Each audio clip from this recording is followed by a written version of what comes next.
اللہ تعالیٰ سورہ بقرہ کی آیت نمبر 31 میں ارشاد فرماتا ہے وَعَلَّمَ آدَمَ الْأَسْمَاءَ كُلَّهَا ثُمَّ عَرَضَهُمْ عَلَى الْمَلَائِكَةِ فَقَالَ أَنْبِئُونِي بِأَسْمَاءِ هَؤُلَاءِ إِن كُنتُمْ صَادِقِينَ۔ ترجمہ: اور اللہ تعالی نے آدم کو تمام اشیاء کے نام سکھا دیے،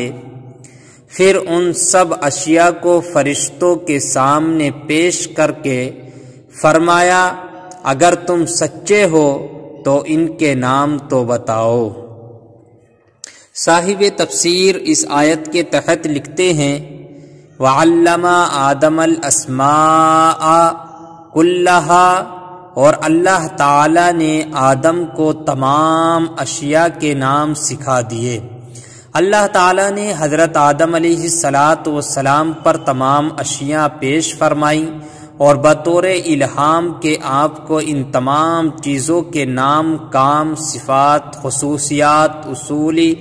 علوم اور صنعتیں سکھا دی، یعنی ساری چیزوں کے نام، کام، صفات، ہر چیز حضرت آدم علیہ السلام کو سکھا دیے گئے۔ انبئونی باسماء ہؤلاء، اور مجھے ان کے نام بتاؤ۔ تمام چیزیں فرشتوں کے سامنے پیش کر کر ان سے فرمایا گیا کہ اگر تم اپنے اس خیال میں سچے ہو کہ تم سے زیادہ علم والی کوئی مخلوق نہیں اور خلافت کے تم ہی مستحق ہو تو ان چیزوں کے نام بتاؤ، کیونکہ خلیفہ کا کام اختیار استعمال کرنا، کاموں کی تدبیر کرنا اور عدل و انصاف کرنا ہے، اور یہ بغیر اس کے ممکن نہیں کہ خلیفہ کو ان تمام چیزوں کا علم ہو جن پر اسے اختیار دیا گیا ہے اور جن کا اسے فیصلہ کرنا ہے۔ علم کے فضائل، اس آیت سے علم کے فضائل کا پتہ چلتا ہے، اور اس آیت میں اللہ تعالیٰ نے حضرت آدم علیہ السلام کے فرشتوں پر افضل ہونے کا سبب علم ظاہر فرمایا ہے۔ اس سے معلوم ہوا کہ علم خلوتوں اور تنہائیوں کی عبادت سے افضل ہے۔ حضرت ابو ذر رضی اللہ تعالی عنہ فرماتے ہیں کہ حضور پر نور صلی اللہ علیہ وسلم نے مجھ سے ارشاد فرمایا اے ابو ذر رضی اللہ تعالی عنہ، تمہارا اس حال میں صبح کرنا کہ تم نے اللہ تعالی کی کتاب سے ایک آیت سیکھی ہو، یہ تمہارے لیے 100 رکعت نفل پڑھنے سے بہتر ہے، اور تمہارا اس حال میں صبح کرنا کہ تم نے علم کا ایک باب سیکھا ہو جس پر عمل کیا گیا ہو، یا یہ نہ کیا گیا ہو تو یہ تمہارے لیے، یعنی یہ عمل کیا گیا ہو یا نہ کیا گیا ہو تو یہ تمہارے لیے 1000 نوافل پڑھنے سے بہتر ہے۔ یعنی علم کی کتنی بڑی فضیلت ہے کہ اگر کوئی بندہ اس کی ایک آیت سیکھتا ہے تو اللہ تعالیٰ اسے 100 رکعت نفل پڑھنے سے بھی زیادہ ثواب عطا فرماتا ہے، اور اگر کوئی اس قرآن مقدس کا ایک باب سیکھتا ہے یا اس پر عمل کرتا ہے اور عمل نہ بھی کیا ہو تو بھی اللہ تعالیٰ 1000 نوافل پڑھنے سے بہتر ثواب عطا فرماتا ہے۔ حضرت حذیفہ بن یمان رضی اللہ تعالی عنہ سے روایت ہے، نبی اکرم صلی اللہ علیہ وسلم نے ارشاد فرمایا علم کی فضیلت عبادت کی فضیلت سے زیادہ ہے، اور تمہارے دین کی بھلائی تقوی اختیار کرنے میں ہے۔ انبیاء علیہ السلام فرشتوں سے افضل ہیں۔ واقعہ حضرت آدم علیہ السلام سے یہ بھی معلوم ہوا کہ انبیاء اکرام علیہ السلام فرشتوں سے افضل ہیں، اور یہ عقیدہ کئی دلائل سے ثابت ہے۔ ان میں سے 6 دلائل درجہ ذیل ہیں۔ نمبر 1، حضرت آدم علیہ السلام کو اللہ تعالیٰ نے اپنا خلیفہ بنایا، اور یہ اس بات کی دلیل ہے کہ وہ فرشتوں سے افضل ہیں، کیونکہ ہر شخص یہ بات اچھی طرح جانتا ہے کہ بادشاہ کے نزدیک لوگوں میں سب سے بڑے مرتبے والا وہ شخص ہوتا ہے جو ولایت اور تصرف میں بادشاہ کا قائم مقام ہوتا ہے۔ دوسرا، حضرت آدم علیہ السلام فرشتوں سے زیادہ علم رکھنے والے ہیں، اور جسے زیادہ علم ہو وہ افضل ہوتا ہے، کیونکہ اللہ تعالی ارشاد فرماتا ہے قُلْ هَلْ يَسْتَوِي الَّذِينَ يَعْلَمُونَ وَالَّذِينَ لَا يَعْلَمُونَ، تم فرماؤ کیا علم والے اور بے علم برابر ہیں؟ اور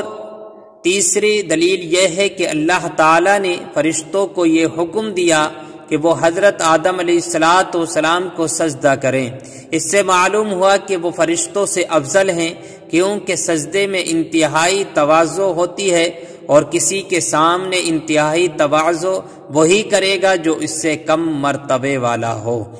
چوتھا، اللہ تعالی نے ارشاد فرمایا ان اللہ اصطفیٰ آدم و نوحا وآل ابراہیم وآل عمران علی العالمین، بے شک اللہ نے آدم اور نوح اور ابراہیم کی اولاد اور عمران کی اولاد کو سارے جہان والوں پر چن لیا۔ اس کا معنی یہ ہے کہ اللہ تعالیٰ نے ان انبیاء اکرام علیہ السلام کو تمام مخلوقات پر چن لیا، اور چونکہ مخلوقات میں فرشتے بھی داخل ہیں اس لیے ان پر بھی ان انبیاء اکرام علیہ السلام کو چنا گیا، لہذا وہ فرشتے افضل ہوئے۔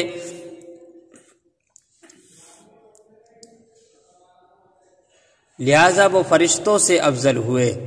پانچواں، اللہ تعالیٰ نے اپنے حبیب صلی اللہ علیہ وسلم کے بارے میں ارشاد فرمایا وَمَا أَرْسَلْنَاكَ إِلَّا رَحْمَةً لِّلْعَالَمِينَ، اور ہم نے تمہیں تمام جہانوں کے لیے رحمت بنا کر ہی بھیجا۔ اور چونکہ عالمین میں فرشتے بھی داخل ہیں اس لیے رسول کریم صلی اللہ علیہ وسلم ان کے لیے بھی رحمت ہوئے، اور جب آپ صلی اللہ علیہ وسلم فرشتوں کے لیے رحمت مطلق ہیں تو یقیناً ان سے افضل بھی ہیں۔ چھٹا، حضرت ابو سعید خدری رضی اللہ تعالی عنہ سے روایت ہے نبی اکرم صلی اللہ علیہ وسلم نے ارشاد فرمایا میرے 2 وزیر آسمانوں میں ہیں اور 2 وزیر زمین میں ہیں۔ آسمانوں میں میرے 2 وزیر حضرت جبرائیل علیہ السلام اور حضرت میکائیل علیہ السلام ہیں، اور زمین میں میرے 2 وزیر حضرت ابو بکر صدیق رضی اللہ تعالی عنہ اور حضرت عمر فاروق اعظم رضی اللہ تعالی عنہما ہیں۔ اس حدیث پاک سے معلوم ہوا کہ حضور پر نور صلی اللہ علیہ وسلم بادشاہ کی طرح ہیں، اور حضرت جبرائیل اور حضرت میکائیل علیہ السلام دونوں ان کے وزیروں کی طرح ہیں، اور چونکہ بادشاہ وزیر سے افضل ہوتا ہے اس لیے ثابت ہوا کہ حضور پر نور صلی اللہ علیہ وسلم فرشتوں سے افضل ہیں۔ اللہ تعالیٰ سورہ بقرہ کی آیت نمبر 32 کے اندر ارشاد فرماتا ہے قالوا سبحانک لا علم لنا الا ما علمتنا انک انت العلیم الحکیم۔ ترجمہ، فرشتوں نے عرض کی اے اللہ تو پاک ہے، ہمیں تو صرف اتنا علم ہے جتنا تو نے ہمیں سکھا دیا، بے شک تو ہی علم والا حکمت والا ہے۔ صاحب تفسیر اس آیت کے تحت لکھتے ہیں لا علم لنا الا ما علمتنا، ہمیں صرف اتنا ہی علم ہے جتنا تو نے ہمیں سکھا دیا۔ حضرت آدم علیہ السلام کے علمی فضل اور کمال کو دیکھ کر فرشتوں نے بارگاہ الہی میں اپنی عاجزی کا اعتراف کیا، اور اس بات کا اظہار کیا کہ ان کا سوال اعتراض کرنے کے لیے نہ تھا بلکہ حکمت معلوم کرنے کے لیے تھا، اور اب انہیں انسان کی فضیلت اور اس کی پیدائش کی حکمت معلوم ہو گئی جس کو وہ پہلے نہ جانتے تھے۔ اس آیت سے انسان کی شرافت اور علم کی فضیلت ثابت ہوتی ہے، اور یہ بھی کہ اللہ تعالیٰ کی طرف تعلیم کی نسبت کرنا صحیح ہے، اگرچہ اس کو معلم نہ کہا جائے گا، کیونکہ معلم پیشہ ور تعلیم دینے والے کو کہتے ہیں۔